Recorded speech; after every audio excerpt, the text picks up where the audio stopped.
தமிழ்ச்சங்கம் மற்றும் உலக தமிழ்ச்சங்கத்திற்கு உன்னதமான தலைவர் முனைவர் கோவிந்தராஜ் அவர்களே, இந்த நாளினை சீரோடு சிறப்போடு நடத்துவதற்கு உறுதுணையாக இருக்கக்கூடிய நம்முடைய மாமூலா ரவி அவர்களே,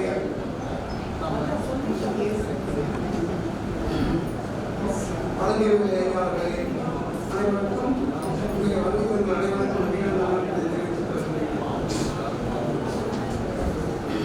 இன்றைய தினம் ஆத்திச்சூர் என்ற தலைப்பிலே நல்ல பல கருத்துக்களை வழங்கியிருக்கிறார்கள். அந்த வகையிலே ஒரு கருத்தை உங்களுக்கு சொல்ல கொண்டிருக்கிறேன். கவிஞர் முனைவர் கோவிந்தராஜ் அவர்கள் 28/1/2026 அன்று சென்னையில் நடைபெற்ற தெய்வீக தமிழ்ச்சங்கத்தின் சார்பிலே தெய்வீக தமிழ்ச்சங்க